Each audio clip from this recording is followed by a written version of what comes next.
What is up, drivers and future drivers? I was going over my my last video, and man, I got a lot of emails. Couple people that know me outside of the channel, I got text messages, and even a couple comments. People asking me, how did I get into this? How did I get into this truck, and why did I choose this? And I kind of wanted to do another video in a little more detail, exactly what made me choose to go with SFI, what made me choose to lease again in general. And as always, man, I'm gonna bring you the honest truth, man. When I was leasing the last time, prior to this, I said I would never lease again. Leasing is not easy. It's not something, it's not for everybody. You gotta really be disciplined, business minded, and you gotta really want it. This is not it's not gonna be smooth sailing. A lot of people make it seem like you're gonna get into a lease and you're gonna make way more money. It can happen, but at the same time, you take on a lot of responsibility with the truck, and anything can happen. Downtime, repairs, or just general, you're not getting the loads. I mean, but I kind of analyzed. I was sitting in orientation, and I was kind of analyzing, without judging, who's gonna make it, who isn't gonna make it in this class, with all the people who picked up trucks. And even in orientation, some of the owner operators that came there, they might have got their truck from other places. And I want to talk about what made me choose to go with SFI. And there's a lot of leasing companies out there. There's a lot of trucking companies that lease trucks. But what made me choose this one? So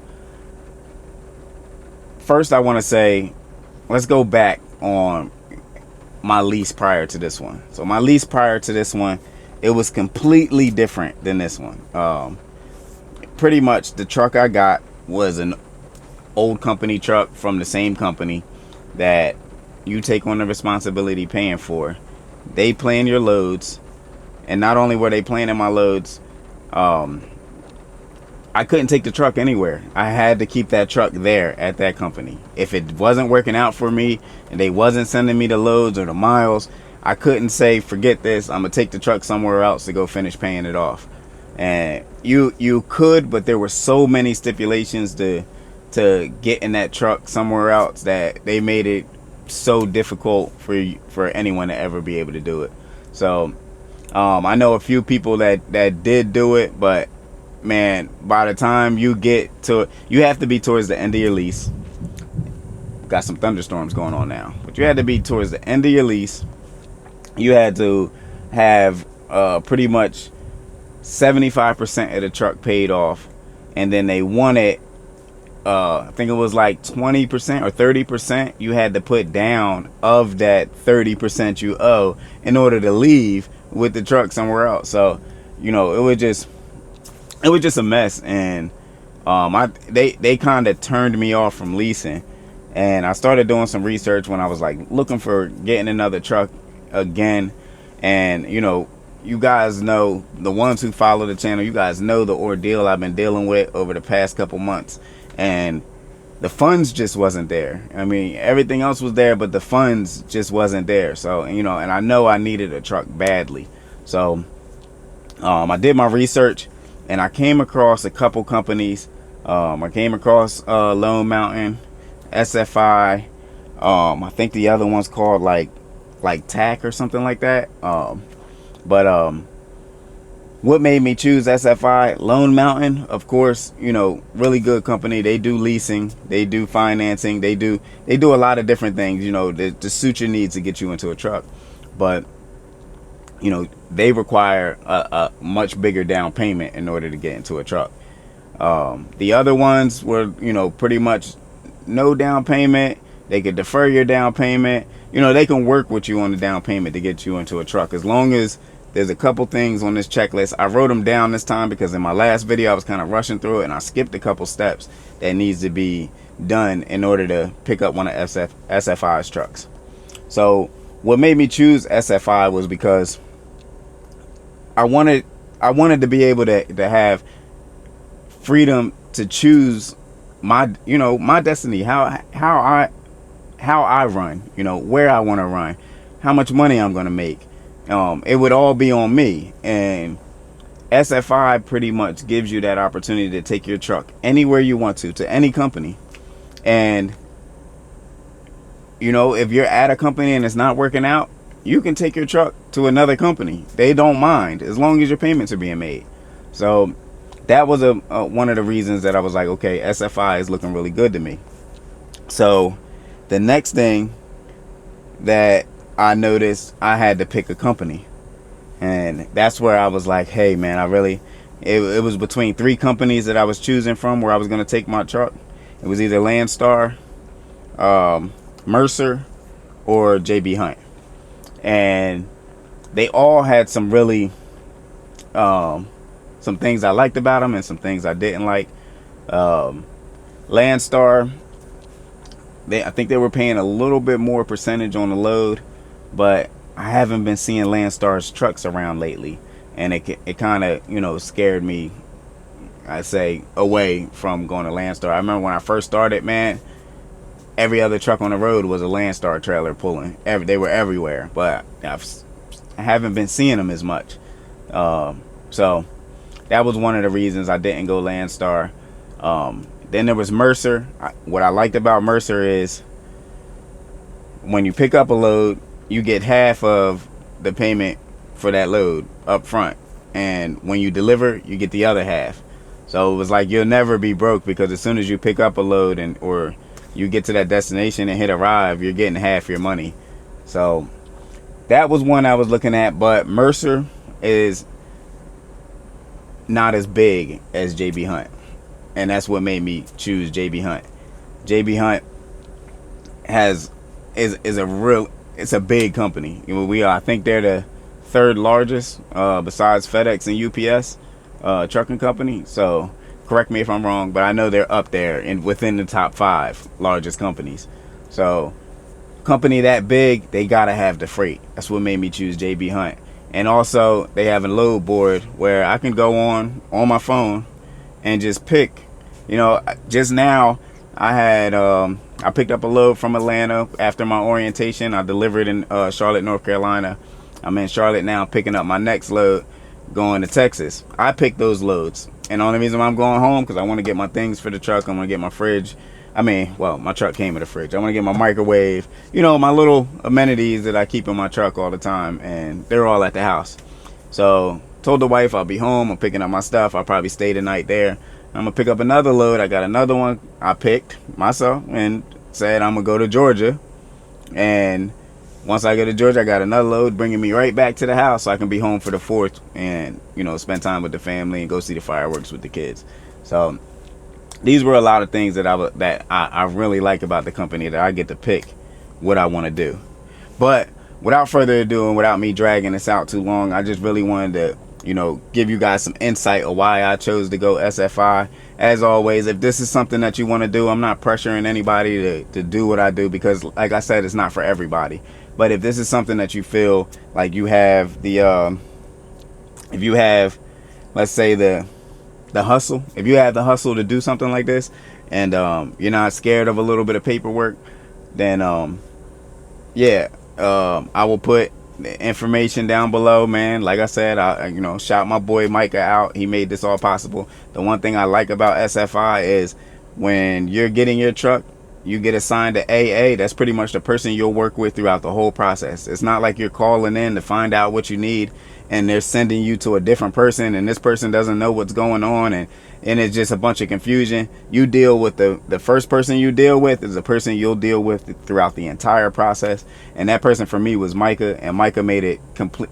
It made it so smooth, man. I was set to be in this truck within a week, and everything I needed was there. So I want to give you guys everything that you may need if this is something that you want to do. That way you guys are a little ahead of the game, and you know beforehand exactly how much is this going to cost you, and make sure you guys don't leave anything out. So again, I'll put Micah's information in the description down below if anybody wants to hit him up for a truck. And if you do, man, you shout me out. Like I said, I didn't get a chance to call Micah after I got the truck and find out if I even get anything or if you guys get anything. But I mean, you know, you guys can let them know, hey, I was watching, the Trucker Hood, or I guess I gotta call them to tell them that that's who I am. But yeah, just tell them, my name. Some of you guys know Donovan Fung. Just let them know, hey, he sent me over. I'm trying to get a truck, and I want to bring it there. But let me walk you through the steps of what you guys will need first. I wrote some notes this time so I didn't forget. But the first thing you're gonna want to get is your EIN.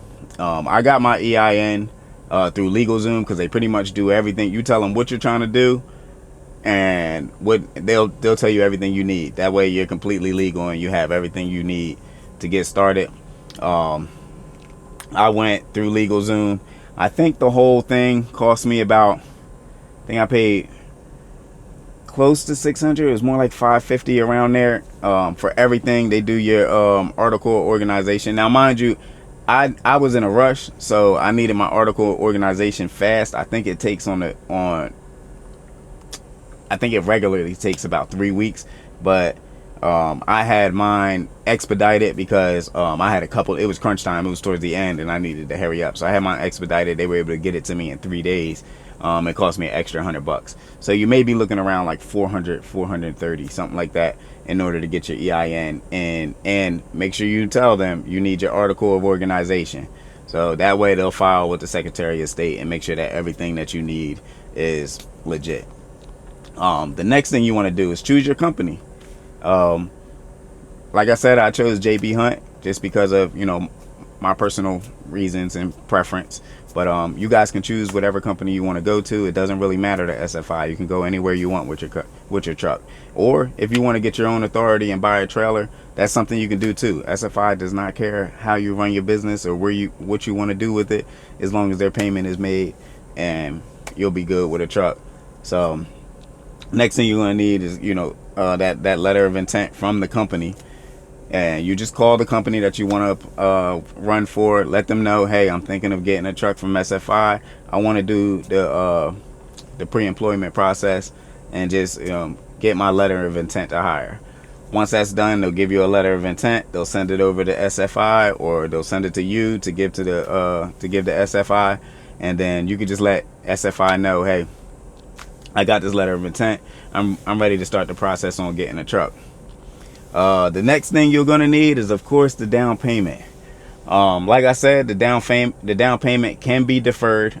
I was told that. So if you're looking at a truck, in fact, let me correct that. The only trucks that you can defer the down payment on is their base model trucks. If you're getting into anything like their premium trucks, which I will say, let me remind you, those premium trucks are premium. Like, they were nice.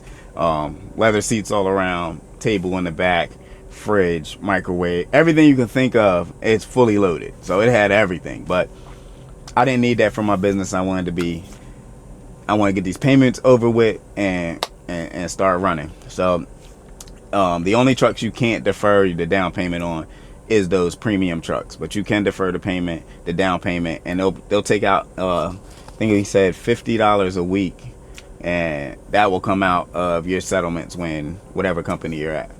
The next thing you're gonna need is your 2290. Your company that you go to, that you chose, is gonna want that 2290. You can go on, I think I went to I'll put the website down here, but yeah, you'll go there, you'll get your 2290. Now that can range anywhere. It depends on what time of the year you're filing. That can range anywhere from $200 all the way up to $600. I had to pay twice. The first time I was towards the end, so it cost me $200, and then I had to do a pre for the following year, and that cost me another $600. So it cost me $800 for my 2290. The next thing you're going to want to get is your bobtail insurance. So your bobtail insurance, most companies do have their own insurance, or each company will have a insurance that they work with. And for me, the JB Hunt, they work with True North, and I shopped around and tried to find a better deal than them. I didn't even call them first, and everyone else gave me these prices that was, they were, one guy told me $1,000 for 10 days of insurance. That's my bobtail. I only needed 10 days of insurance because you need the 10 days in order to get your truck to the company where you'll get on their insurance. So I only needed 10 days. He charged me $1,000. I hung up the phone. The next place I called, they said 500. So I said, you know what, let me go ahead and give True North a call. I gave True North a call, and they charged me $200. So $200 for the bobtail insurance. If you guys are looking for it, give True North a call. The next thing was, of course, you got to pay for your travel. You are going to start a business. This is not like a regular company where they're going to fly you out and get you a room and feed you lunch and all that. You are starting a business. You are owner operator. You'll be required to cover these costs out of your own pocket. So your travel to SFI. I know there's more, but the only two that I know of, their facilities where you can pick up trucks, would be Charlotte, North Carolina, Phoenix, Arizona. I cannot remember where the other one is. I correct me if I'm wrong. It may be Ohio or Indiana or something like that. But there's a couple places where you can go to pick up your truck, depending on whatever truck you're looking to get into. So you will have to cover that travel. My flight I got over was $200, but I was only allowed to carry a book bag. I didn't get a check bag or anything. I was going to go to orientation and drive back to the house and get all my things, which I'm doing now. The next thing you're going to want to cover is your hotel stay. Whatever place you're going to pick up your truck, the day before, I flew in the day early, and then I got my hotel for the night, and I stayed there, and I woke up in the morning and went to go pick up the truck. So yeah, depending on where you live, you may need a hotel. If you live nearby one of their places where you can pick up a truck, then you scratch that expense, that travel and hotel. And then the very last thing that you will need in your pocket is you're going to need to put fuel in your truck to get it to orientation. From what I was told, the trucks are brought to the yard where they sell them at, and they piggyback them, and they can't piggyback them with full tanks. So there's usually not much fuel in them, if any at all. They're usually like gas light is on. So diesel light, fuel light is on. So yeah, that's pretty much everything that you will need to get started with this. And man, I couldn't be, let's say it's made trucking easier for me to do because of this. It's no frustration. I picked where I wanted to go. I seen how much I was going to make before I even picked it. I know you pretty much get to schedule yourself. You get to schedule your own life. It's not like traditional leases with other companies where you're picking up a truck from the company that you're gonna run for. You're gonna run from them too, but you're gonna run for. They're giving you a truck. They're telling you where to go. They're deciding how much money you make, and that's what made it difficult to do a lease, because it seems like when you get very close towards the end, your miles get shorter, the loads get cheaper, whatever the case may be. It's like they make it hard for you to get there. So because this truck has nothing to do with JB Hunt has, they really don't care. In their eyes, I'm an owner operator, and that's it. They have nothing to do with my truck, and it makes it a little bit easier to run and picking my own loads. It makes it easier to choose my own destiny and how I run. If I fail at this, I failed at it. So yeah, man, that was my video just to answer the question for the people that was wondering how do they get into this. And again, like I said, I'll put Micah's information down below if anybody wants to hit him up. Just don't forget to mention me, man. And if you appreciate this information, man, as always, man, leave me a like and hit the sub button. I normally don't say this, but I started saying it because y'all not liking, man. But I'll keep the videos coming regardless. I'm gone.